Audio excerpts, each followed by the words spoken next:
একটা ঝাক্কাস পনিরের রেসিপি নিয়ে চলে এসেছি। এটাও আমি গ্যারান্টি দিয়ে বলছি, আগে কেউ কখনো এই রেসিপি দেখায়নি। আমি নাম দিয়েছি দুধ পনির, কিন্তু আপনারা পুরোটা দেখে বলবেন কি নাম দেওয়া যায়, নামটা কি ঠিক হলো। প্যানে একটু সামান্য তেল দিয়ে নিয়েছি, তারপরে পনিরটা দিয়ে একটু নুন আর চিনি দিয়ে 1 কাপ দুধ দিয়েছি। এই দুধটা পুরো আমি পনিরটাকে টানাবো এর মধ্যে, তবে পনিরটা সফট হবে।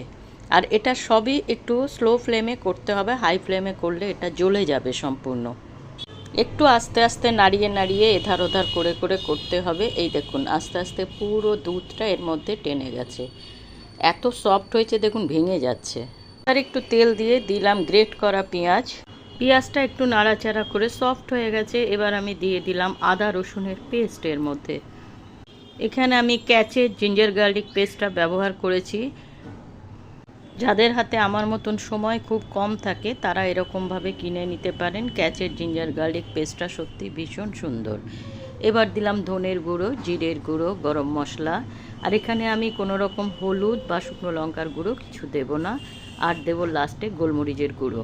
এবার একটু সামান্য দুধ দিয়েছি। এবার মশলাটা একটু ভালো করে কষিয়ে নেব। আমি আরেকটু নুন দিয়েছি, আপনারা বুঝে দেবেন নুন চিনি।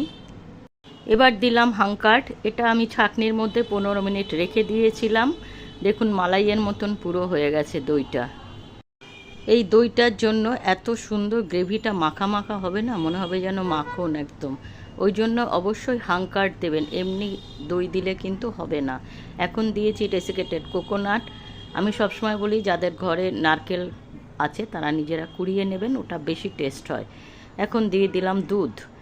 পুরোটা ভালো করে একটু এবার মিশিয়ে নেব। আর 1 কাপ দুধ দিয়েছি, 1 কাপ জল দিয়েছি। এবারে দিলাম পুরো পনিরটা বসিয়ে দিয়েছি। এখন আমি একটু ঢেকে দেবো 2-1টা কাঁচা লঙ্কা দিয়ে। এই কাজটা এবার হাই ফ্লেমেই করবেন, আর স্লো ফ্লেম করার কোনো দরকার নেই, অলরেডি সব কিছু কুক হয়ে আছে। পুরো গ্রেভিটা আস্তে আস্তে পনিরের গায়ে লেগে যাবে, দেখুন এইভাবে, কোনো রকম জল থাকবে না। মারাত্মক টেস্টি হয়। এরকম কেন দিয়েছি বলুন তো, এটা আমার অর্ডারের, একবার হলেও খাবেন।